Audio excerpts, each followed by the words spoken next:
Praise lord. ప్రభు పేరిట మీ అందరికీ వందనాలు. షలోమ్. విశ్వాసం అనేది ఏమిటి? నిరీక్షింపబడిన వాటికి నిజస్వరూపమై అనుకూలంగా ఉన్నప్పుడు దేవుణ్ణి స్తుతిస్తారు, ప్రతికూలంగా ఉన్నప్పుడు దేవుణ్ణి దూషిస్తారు. అనుకూలంగా ఉన్నప్పుడు దేవుణ్ణి జ్ఞాపకం చేసుకుంటామా? దేవా థ్యాంక్ యూ ప్రభువా. కానీ ప్రతికూలంగా ఉన్నప్పుడు ఎందుకు చేసావని ప్రశ్నిస్తాం. అప్పుడు అడగడు, అప్పుడు ఎవరు అడగరు. ఎందుకు నన్ను దీవించావు ప్రభు అని మాత్రం అడగరు. దీవించకపోతేనే అడుగుతారు, ఎందుకు అడగరు. ఎంత దౌర్భాగ్యమో చూడండి. అంటే ఎంత స్వార్థపరులో మనుషులు అని దేవుడు ఈ యొక్క లేఖన భాగము ద్వారా తెలియపరుస్తున్నాడు. నీ వలనే నాకు ఈ సమస్యలు. భార్యకేమో భర్త చెప్తాడు, చి నిన్ను పెళ్లి చేసుకున్న తర్వాత నాకు ఈ దరిద్రం అంటాడు. భార్య అంటుంది, చిచ్చి నిన్ను పెళ్లి చేసుకున్న తర్వాత నాకు ఈ కష్టాలు. ఒకరి మీద ఒకరి నిందలు. కానీ వాగ్దానము చేసేటప్పుడు ఎంత చక్కగా ఎంత పరిశుద్ధులుగా నటించేస్తారో ఒక్కొక్కరు. I do. శ్రమ యందు బాధ యందు ఏం విశ్వాసముతో చెప్పారో మాటలు ఆ దేవునికి ఎరక. ఎంత నమ్మకముతో ఎంత విశ్వాసముతో దేవుని సన్నిధిలో నిలబడి వారు వాగ్దానాలు ఇచ్చుకున్నారు ఒకరికొకరికి, ఆ దేవునికే తెలియాలి. పెళ్ళైన తర్వాత ఇచ్చిన వాగ్దానాలను మర్చిపోయి సనుగుడు అని ఒక్కొక్కరి మీద సనుగుతూ ఉంటారు. నీ వల్లనే చిచ్చి నిన్ను పెళ్లి నీలాంటి ఫ్యామిలీలోకి వచ్చినందుకు ఈ దరిద్రం అంతా. సేమ్ ఎక్కడికి పోలేదండి. ఇదే పరిస్థితిలో మనం అందరం ఇదే కోవలో నడుస్తున్నాం. ఒక్కరి మీద ఒకరిని నింద మోపటము. ప్రభువా నీ చిత్తము లేకుండా ఈ వివాహము జరిగేది కాదు ప్రభువా. నీ చిత్తము లేకుండా ఎక్కడో ఏ సంబంధము లేని వారిని నువ్వు జతపరిచేవంటే ఏదో ఒక ఉద్దేశము కొరకు నువ్వు జతపరిచావు ప్రభువా. ఆ ఉద్దేశము నెరవేర్చబడే వరకు జతపరిచిన దానిని ఏ ఒక్కడు కూడా వేరు చేయకుండా కాపాడు దేవా. ఇలాంటి విశ్వాసం మనం కనపరచాలి దేవునికి. There is a purpose. మీ ఇద్దరిని జతపరచడానికి దేవునికి ఒక ఉద్దేశం, ఒక సంకల్పం ఉంది. ఏ ఉద్దేశము లేకుండా దేవుడు ఏ పని ఎవరి జీవితంలో చేయడు. నిన్ను గూర్చి ఉద్దేశించిన సంగతులు నేను ఎరిగి తిని, అవి హానికరమైనవి కావు, అవి క్షేమకరమైనవి. సో ఏది జరుగుతున్నా కూడా ఒక్కరి మీద ఒకరి నింద మోపకుండా ఇచ్చిన వాగ్దానాలు నెరవేర్చబడులాగా విశ్వాసముని మాకు దయచేయమని మీరు ప్రార్థన చేయండి. చాలా మంది ఏదైనా పనికి బయలుదేరతారు చూడండి, డౌట్తో బయలుదేరతారు, భయముతో బయలుదేరతారు, భీతితో బయలుదేరతారు. ఒకటే మాట, ప్రభువా ఇది పొందకపోయినా ప్రభువా దీనికన్నా గొప్పది నేను పొందుకుంటాను, నీ చిత్తము నా జీవితములో జరుగునుగాక.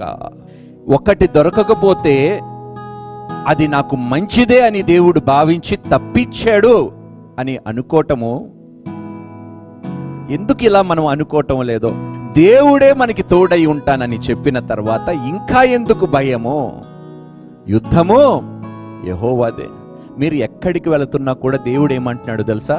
మీరు అడుగు పెట్టు ప్రతి స్థలము నేను నీకు ఇచ్చేదను. దేవునికి స్తోత్రం. విశ్వాసముతో వెళితే ఎలాంటి స్థలాన్నైనా దేవుడు మనకి అనుగ్రహిస్తాడు. God has already given us victory అండి. విజయాన్ని అనుగ్రహించిన దేవుడు, మరణాన్ని జయించిన దేవుడు ఈ లోకములో చిన్న చిన్న పనులు జయించే శక్తిని మనకి ఇవ్వడండి. ఎంత దౌర్భాగ్యమో చూడండి. నిత్య జీవితాన్ని అనుగ్రహించిన దేవుడు ఈ లోకములో చిన్న చిన్న వాటిని పొందుకోవటానికి విజయాన్ని ఇవ్వడా దేవుడు? ఎందుకండి భయము? ఎందుకండి భీతి మనకు? నమ్మటము నీ వశమైతే నమ్మువానికి సమస్తము సాధ్యము అని చాలా స్పష్టంగా బైబిల్ చెప్తుంది. నువ్వు ప్రార్థనలో అడగక మునిపే అని వాగ్దానం ఇచ్చాడు దేవుడు. Even before you pray believe you have received it. ఎంత గొప్ప మాటలండి ఇవి. ఉన్నదా నీకు విశ్వాసము? నువ్వు అడుగుతున్నది నువ్వు పొందుకున్నావు అని నమ్ముతూ కృతజ్ఞతాస్తుతులు చెల్లించాడు. నేను ఒక చిన్న ఉదాహరణ ఇస్తానండి.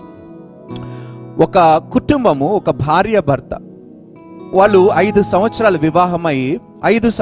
వివాహమై పిల్లల కోసము ప్రార్థన చేస్తున్నారు.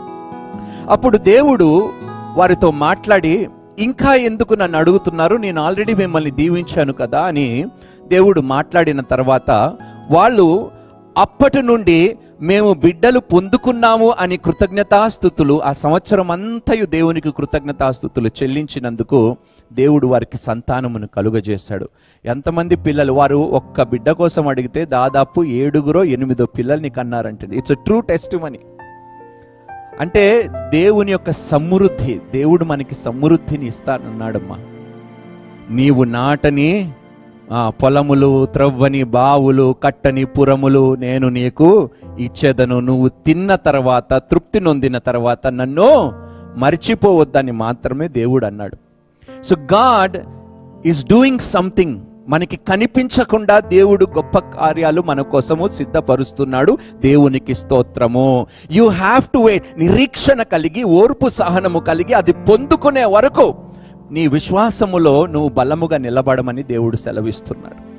ఖచ్చితముగా మనము పొందుకోవలసింది పొందుకునే తీర్థం. అది చచ్చిపోయిన తర్వాత కాదు, బ్రతికుండగానే, కనులారా చూస్తుండగానే దేవుడు ఏదైతే వాగ్దానం ఇచ్చాడో, ఏ ఆశీర్వాదములు, ఏ ఆశీర్వాదపు వచనములు దేవుడు పలికాడో అవన్నీ మనం బ్రతికుండగానే పొందుకుంటామని నమ్మాలి. అలాంటి విశ్వాసం మనకు కలిగి ఉండాలి.